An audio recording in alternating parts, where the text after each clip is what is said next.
आज आमच्या कॉलेजला आहे ना गणेशाची मूर्ती बनवण्याचं वर्कशॉप होतं आणि ते वर्कशॉप घेण्यासाठी के वाघ कॉलेजवरून एक मॅम येणार होत्या. आम्हाला आहे ना सगळ्यांनी इतकी एक्साइटमेंट होती. आम्ही सगळे स्टेडियम मध्ये गेलो आणि त्याच्यात लक्ष गेलं रवीनाकडे. म्हटलं ही काय शोधती, तिला विचारलं, तिला म्हणलं मोबाईल कुठे, आणि पाहिलं तर मोबाईल तिच्या खिशामध्येच. बघा कशी दाखवते. त्याच्यात जो सगळ्यात भारी मूर्ती बनवल त्याच्यासाठी ना प्रिन्सिपल सरांनी ना बक्षीस पण ठेवले होते. त्याच्यामुळे आम्ही सगळेच एक्साइटेड होतो आणि हे फक्त विद्यार्थ्यांसाठीच नाही तर सगळ्या शिक्षक लोकांसाठी पण होतं.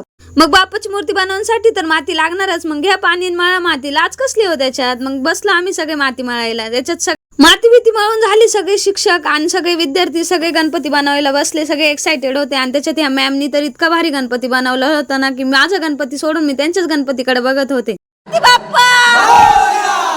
सगळ्यांनी बाप्पाची मूर्ती बनवली आणि सगळ्यांना एक्साइटमेंट होती नाही का, कोणाचा नंबर येईल कोणाचा नाही. मी सगळ्यांना विचारत फिरत होते नंबर कोणाचा येईल. आणि ही ना रवीना मी आम्ही दोघींनी मिळून बनवलेली होती. सरांना कोणाचा येईल सर इकडे बघा तुमचा. इकडे याला विचारलं तुझी मूर्ती कोणती, तो म्हणतो सगळ्याच मूर्त्या मी बनवलेल्या आहे, पण त्यांनी एक पण मूर्ती नव्हती बनवलेली. तो नुसता फिरत होता. जो गाईड करणार आहे किंवा पाहणार आहे परीक्षक आहेत ते अजून आले नाही. त्यांनी जेव्हा सर्चिंग करतील पाहतील तेव्हाच नंबर येईल. बघूया काय होतं ते.